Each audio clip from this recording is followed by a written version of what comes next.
75 साल के अंदर भारत को इतनी तेजी से आगे बढ़ाने के लिए जो प्रयास हुए हैं, सिर्फ प्रयास नहीं, सफलता भी मिली है, उसको गौरव के सामने देश और दुनिया, गौरव के साथ देश और दुनिया के सामने रखना चाहिए। और मैं मानता हूं ये प्रधानमंत्री जी का सिर्फ गौरव नहीं हो रहा है, पूरे भारत का हो रहा है। मैं मानता हूं कि 2024 में कहीं कोई स्पर्धा नहीं है, देश एक तरफा मोदी जी के साथ आगे बढ़े।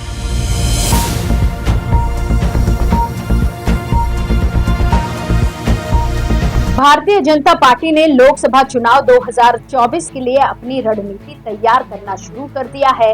पार्टी के शीर्ष नेताओं ने एक बैठक में चुनावी अभियान के आकार को निर्धारित किया। इस बैठक में गृह मंत्री अमित शाह और पार्टी अध्यक्ष जेपी नड्डा ने भाग लिया।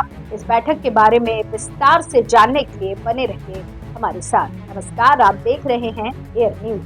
2024 के लोकसभा के लिए महत्वपूर्ण एक बैठक में अमित शाह ने कहा है कि प्रधानमंत्री नरेंद्र मोदी की अगुवाई वाली सरकार ने 2014 से अब तक गरीबों के कल्याण के लिए काम किया है और भारत की दुनिया में गरिमा बढ़ी है।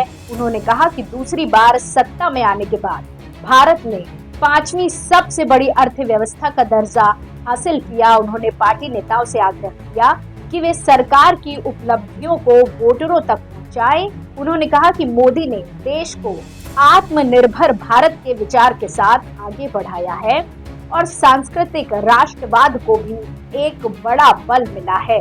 उनके द्वारा की गई टिप्पणियों की पृष्ठभूमि अयोध्या में राम मंदिर के प्राण प्रतिष्ठा समारोह का राष्ट्रव्यापी उत्साह बताया जा रहा है।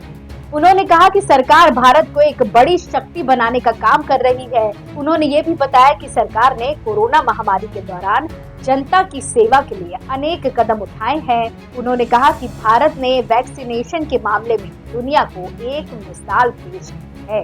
आपको बता दें कि जेपी नड्डा ने अपने भाषण में पार्टी नेताओं से कहा कि वे भारत के हर कोने में पार्टी का विस्तार करें और उन राज्यों में अपनी सीटों को बढ़ाएं जहां उन्होंने 2019 में कमजोर प्रदर्शन किया था।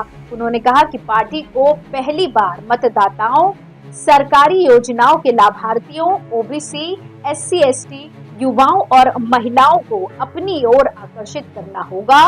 उन्होंने कहा कि पार्टी को राष्ट्रवादी धारा के साथ जुड़ने वाले लोगों की मदद लेने के लिए तैयार रहना होगा। आगे उन्होंने कहा कि नेताओं को निर्देश दिया कि वे गांवों में जाकर गांव चले अभियान का हिस्सा बने और विभिन्न मतदाता समूहों से जुड़े। उन्होंने कहा कि वे न केवल भाजपा की जीत को सुनिश्चित करेंगे बल्कि अपने गठबंधन पार्टनर्स की भी मदद करेंगे। इस बैठक में अमित शाह ने अपनी बड़ी बहन राजेश्वरी बेन के निधन के बावजूद शामिल होने का साहस दिखाया। उनकी बहन का अंतिम संस्कार मुंबई के एक अस्पताल में हुआ था। उनके परिवार के सदस्यों सहित शाह ने अहमदाबाद में उनके शव को अंतिम विदाई दी।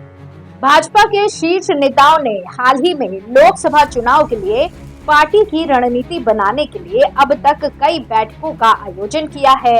मोदी की तीसरी बार सत्ता में आने की उम्मीद के साथ पार्टी को लगता है कि वो अनुकूल माहौल में है, जिसमें राम मंदिर के प्राण प्रतिष्ठा समारोह का उत्साह, हाल ही के विधानसभा चुनावों में मिली बड़ी जीत और विपक्षी शिविर में एक आम सहमति का अभाव शामिल है।